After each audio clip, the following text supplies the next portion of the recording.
Hello friends, मैं हूं doctor Arpana. आप सब लोगों का स्वागत है मेरे यूट्यूब चैनल में। मैं शेयर करती हूं आप लोगों के साथ कुछ हेल्थ टिप्स, साथ ही हम बात करते हैं बीमारियों के बारे में, कैसे उनके सिम्टम्स के साथ डील किया जाए एंड मोस्ट इम्पॉर्टेंटली होम्योपैथी कैसे आपको मदद कर सकती है। तो दोस्तों, आज हम लोग बात करेंगे सेरिब्रल पैल्सी के बारे में। सेरिब्रल पैल्सी क्या होता है और इसमें क्या ट्रीटमेंट होना चाहिए। तो चलिए, टॉपिक शुरू करने से पहले अगर आप लोगों ने मेरा चैनल अभी तक नहीं सब्सक्राइब किया, चैनल को सब्सक्राइब करके बेल बटन को ज़रूर दबा दें ताकि आप अपडेटेड रहे with the latest videos and with the timings of the live consultations. तो चलिए दोस्तों, शुरू करते हैं आज का टॉपिक, सेरिब्रल पैल्सी।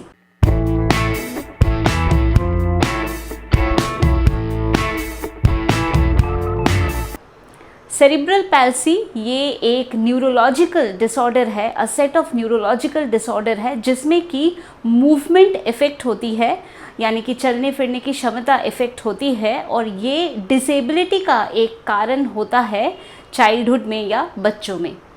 तो जो सेरिब्रल पैल्सी है, इसमें क्या होता है, सेरिब्रम हमारे ब्रेन का एक पार्ट होता है जो कि इफ़ेक्ट हो जाता है और उसके वजह से जो बॉडी की मूवमेंट्स है वो ठीक से नहीं होती है। इसके साथ साथ सेरिब्रम हमारी लर्निंग कैपेसिटी को भी कंट्रोल करती है, हमारे लैंग्वेज स्पीच को भी कंट्रोल करती है। तो इसी वजह से लर्निंग कैपेसिटी या स्पीच में भी प्रॉब्लम दिखाई दे सकती है। तो ये प्रॉब्लम कब होती है?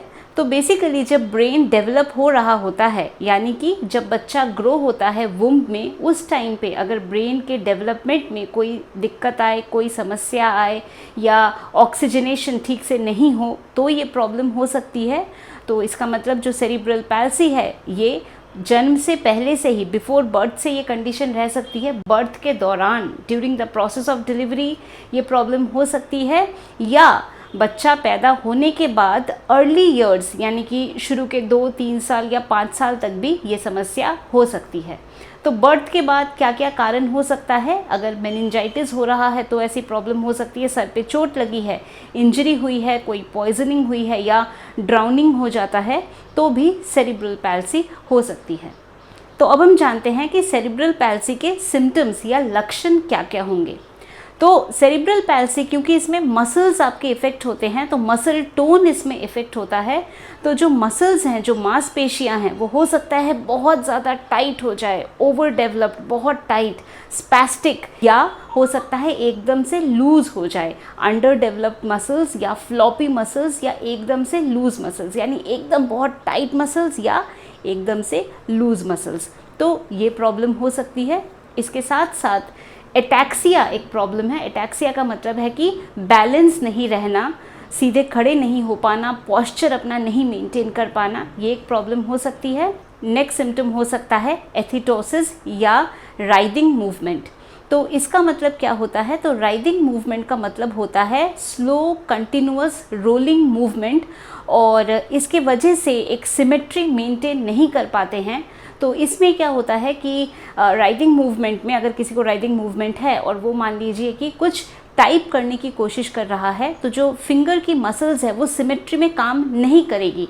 तो मे बी कुछ टाइप करना है तो कोई उंगलियां ऐसे स्टिफ हो जाएगी, अकड़ जाएगी, एकदम टाइट हो जाएगी, और टाइप करना हो तो उंगलियां कहाँ लैंड हो रही है, कहाँ पे कौन सा अल्फ़ाबेट दब रहा है, उस पर कंट्रोल ही नहीं कर पाएंगे। तो इसको हम कहते हैं राइडिंग मूवमेंट। और जितना ज़्यादा कोशिश करेंगे ठीक से करने की, उतनी ही प्रॉब्लम ज़्यादा होगी। तो ऐसी प्रॉब्लम भी हो सकती है। इसके साथ साथ हम क्या देखते हैं, छोटे बच्चे जब घुटने के बल चलना शुरू करते हैं या क्रॉल करते हैं तो वो ठीक से नहीं कर रहे हैं, या उनका एक साइड, एक पार्ट ऑफ द बॉडी वो ठीक से या ज़्यादा इस्तेमाल नहीं कर पा रहे हैं as compare to the other side of the body.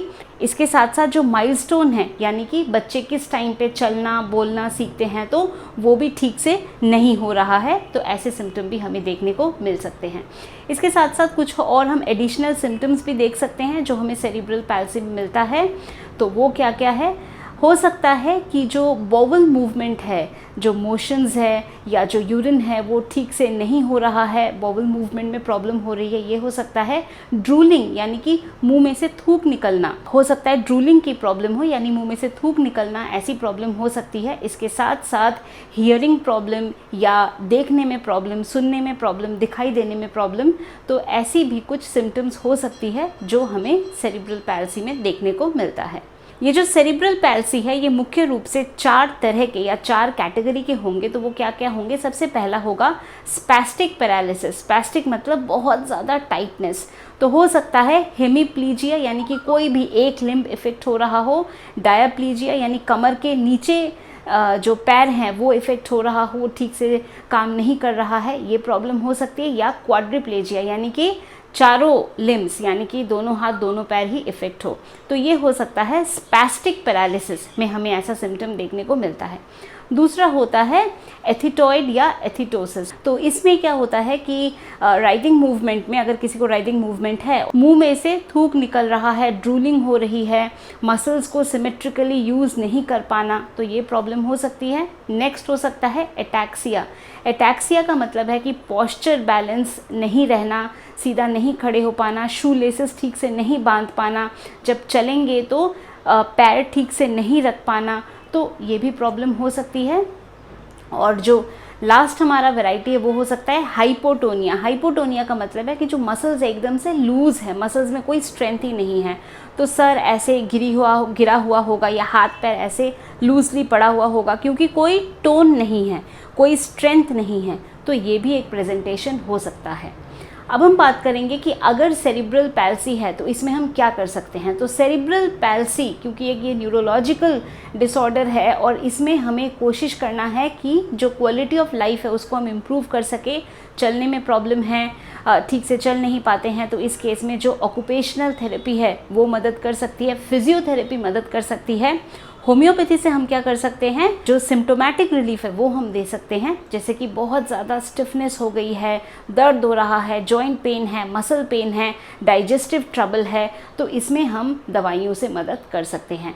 और क्योंकि इसमें कुछ भी प्रेजेंटेशन हो सकता है, बहुत सारे वैराइटीज़ या बहुत सारे टाइप से पेशेंट इसको प्रेजेंट कर सकता है, तो जिस प्रकार की प्रेजेंटेशन होगी उसी हिसाब से हम सिम्टम्स को रिलीव कर सकते हैं with the help of medicine. But occupational therapy and physiotherapy plays a very very important role in cerebral palsy. Homeopathy की जो मेडिसिन बहुत अच्छा काम करती हैं, तो जैसे कैलकेरिया फॉस मेडिसिन अच्छा काम करती है, एगैरिकस बहुत अच्छा काम करती है, क्यूप्रम मेटालिकम अच्छा काम करती है, आर्सेनिक एल्बम अच्छा काम करती है, ट्यूबरकुलाइनम मेडिसिन अच्छा काम करती है। तो ये कुछ मेडिसिन है, अगेन एज आई सेड कि जो प्रेजेंटेशन है उस बात पर निर्भर करेगा कि दवा हमें कौन सी देनी है। तो दोस्तों ये थी इन्फॉर्मेशन अबाउट सेरिब्रल पैल्सी। आप लोग काफ़ी टाइम से इस वीडियो पे रिक्वेस्ट कर रहे थे, तो मैं उम्मीद करती हूँ कि आप लोगों ने इस वीडियो को पसंद किया। तो वीडियो को ज़रूर लाइक करिए, वीडियो को शेयर करिए अपने फ्रेंड्स, फैमिली, सब लोगों के साथ, ताकि बाकी लोग भी इस इन्फॉर्मेशन का बेनिफिट उठा सके। अगर आप लोग मेरे से अपॉइंटमेंट लेना चाहते हैं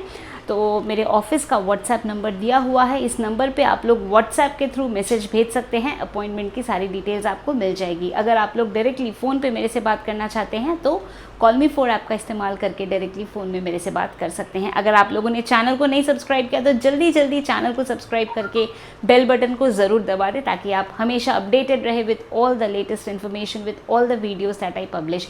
thank you so much for watching. खुश रहिए, मुस्कुराते रहिए, स्वस्थ रहिए। Thank you.